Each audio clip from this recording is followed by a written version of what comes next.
What's up, guys? So today I'm going to kind of take you through my budget. The budgeting process is important for everyone. Some call it a spending plan, some call it a budget. I just think of it as being, again, intentional with your money, intentional with your life, right? So I'm about being strategic in everything I do. And I don't necessarily stick to one particular plan or one particular tool. So you'll actually see in this video that I have combined a couple of different resources, and I will definitely link where I've gotten them in the description box. So the first thing you'll see here is a cover page for the month of October, because we're still in October and I'll shoot another video for November. But I actually use the Budget Moms Paycheck to Paycheck workbook, which many people use. I have both the physical bound copy, and I kind of use that as my pre-work, and I go through and pencil, and I can show that to you. And then I have my electronic copy that I take with me everywhere via my iPad, and I find this to be so helpful. The other item that I have is actually the budget planner, the budget planner by E. Michelle or Elaine Michelle. And I first got introduced to the idea of digital budgeting or digital planning kind of through her, and it quite honestly was because I had tried a couple other planners, spent some money, and I really didn't want to spend money on another physical book with paper to take up space in my house, and then after using it for a couple of months decide I don't like it. So I thought this was brilliant that it's offered both products are offered digitally. You can save paper, save space, and then you can kind of combine and switch back and forth.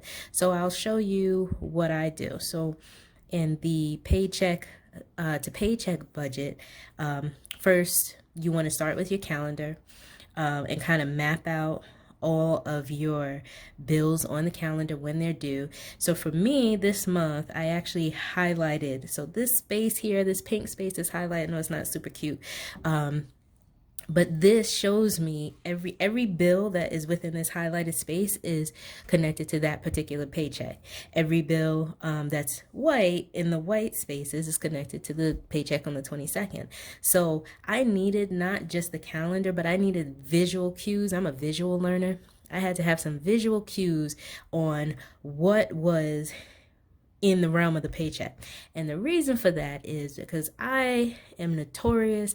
I don't have a problem paying my bills. Like, I enjoy paying my bills. It is a blessing to pay a bill because that means I have the money to do so, right? It's the stress of not being able to pay one that gives me pause. But when I have the money to pay it, you know what? Take what's yours, right? That's your money. I want to keep mine, but everybody got to get their money based on their business. So I'm okay with that.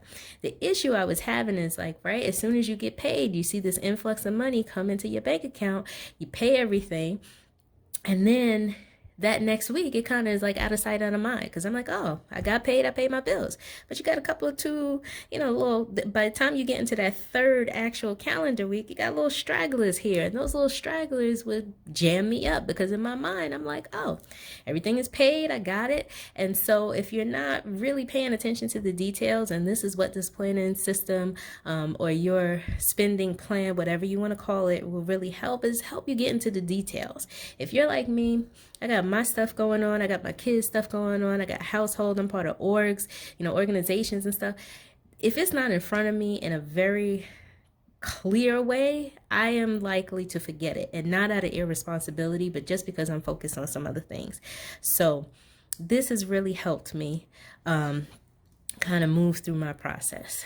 And so even here, you'll see, now this isn't my entire paycheck. I have a portion of my paycheck that automatically goes to my household bills. So what you see reflected here is purely just my net pay, less investments into retirement accounts, less money taken out for household accounts. So this is really just what is left. And so, not to go through in detail, because I'll do that in my November budget, but just so you understand kind of my highlights and everything, because I don't actually use this completely the way it was intended. So I have the paycheck. I have a side kind of gig, so that's a separate paycheck.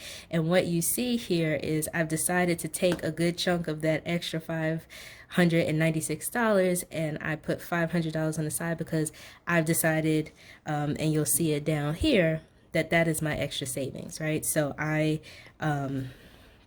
that's totally separate. I'm not even going to treat it like anything. So really it's this $1,972 that I'm using to budget. And so as intended, I go through all my bills, put the dates down, calculate everything up. Only as the bill comes out and it's been paid do I fill in the actual. So that one lets me know that something is still outstanding. I'll check it on the side.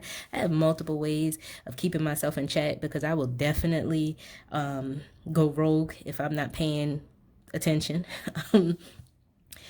Similarly, if you're familiar with the Budget Mom or some other folks who do this, do these types of videos and do this work, my cash envelopes, which I'm kind of going over. So my cash envelopes are all there. My sinking funds, which I will do an in-depth conversation about, but my sinking funds are here. And then really extra debt, because I use a separate account for extra debt, so I don't put it in here to skew up the numbers. I'll just leave myself a note. So I pay 2 extra bills, and I have a separate account that is just for debt repayment. So a couple of things to note. You may ask why some things are highlighted and some things in purple. So the main kind of brain dump when I do this is in blue. The purple is the actual, anything that's changed. So for example, Google, I had budgeted to pay the $9.99 for Google, but I actually had paid that bill already. So instead of taking it out, I left it in there, updated the date, which is in purple, that tells me that I need to pay attention to that, and I put in the 0. Same thing that happened with Capital One. I had actually made an extra payment, which is noted here. So I did not have this Capital One payment come out of my account. On the flip side, if you see my Sirius Radio, I forgot or didn't put it in, whatever it was. So I have it automatically come out of the account. So the bill was paid, and then I had to make sure that I put kind of in a red or in a highlight, hey, Elle, you need to add this to your calendar. Which it was, right? So add it to the calendar so that going forward, when you do your November budget, it is there. And I don't know if you're like me. I have most of my bills come out faithfully, but there are some stragglers. There are some folks that, it could be off by a day or two. And the reason why I don't change those, one way to do it is to just change those due dates for those accounts and just have everything come out on the 15th. I don't necessarily want to do that because I don't get paid on a set day. I get paid every other Thursday. And so the 15th can be good on one day and the 15th in one month, and the 15th is not so great in the next month. So I prefer to look at things kind of on a monthly basis, paycheck to paycheck and monthly basis. And then with my sinking funds, I also make notes. So instead of budget and actual, I'll do the contribution, and then I'll do a balance kind of earmarked to what I think it should be. This doesn't include any transactions that I might have had, but this is kind of like when I go to look at my sinking fund tracker, I should see something pretty close to this. In the little red here, I also make notation on what I want this balance to be. So my goal for travel, let's say, is $5,000. We're not close to there yet, but I also have a note that this account, even though I do cash sinking funds, some of these sinking funds have dedicated bank accounts. And so what I do is when a cash gets to be significant and I don't want to have that in the house, I just make the deposit into the account. So this tells me, yes, you have a contribution. Yes, this is your cash balance. And you also have a bank account dedicated to this. So this is not an all-inclusive accounting, but it reminds me and it gives me a clear enough snapshot and pictures of things to say, oh yeah, I'm saving for this. It's $80. Oh wow, at the credit union, I have the account. Let me go put this money in there so that it is earning interest and we're saving and doing what we need to do.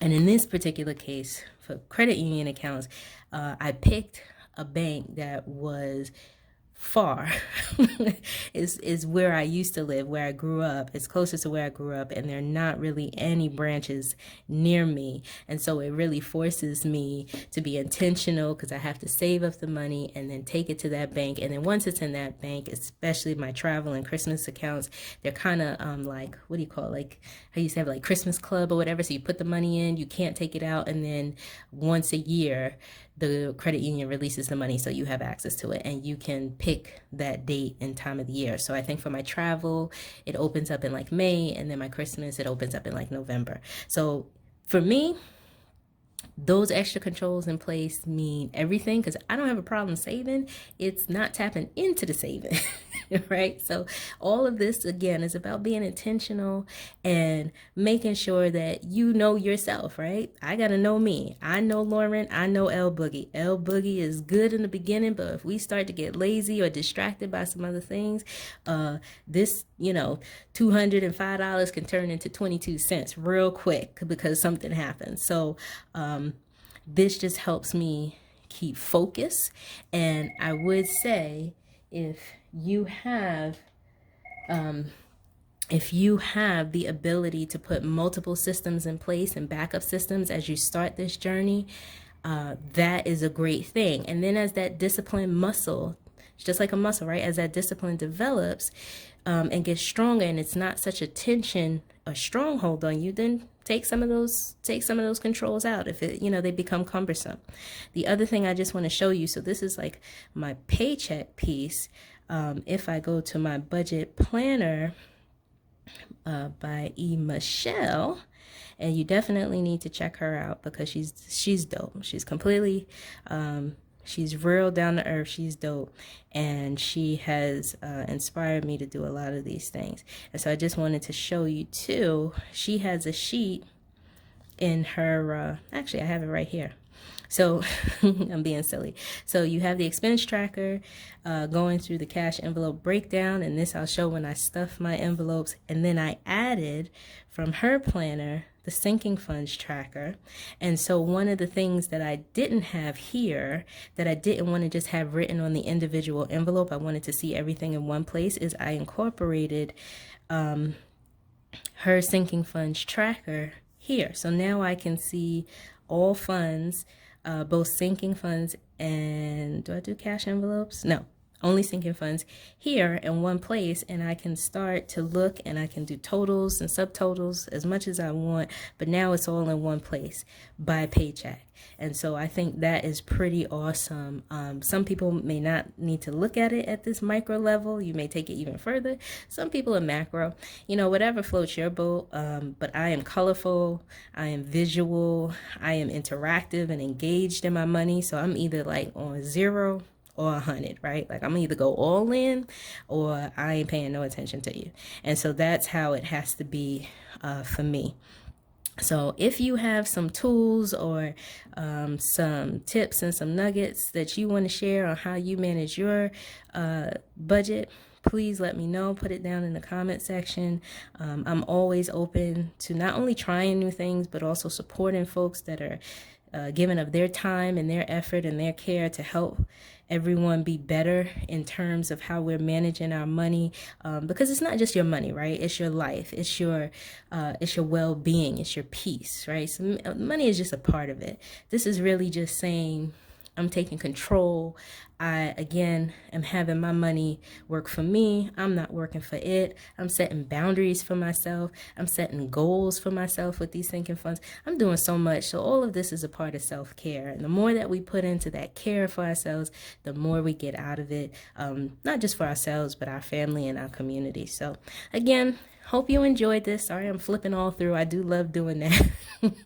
And if you like the video, please click the like button, hit subscribe, share a comment, and I will see you in the next one. What is good? Peace out.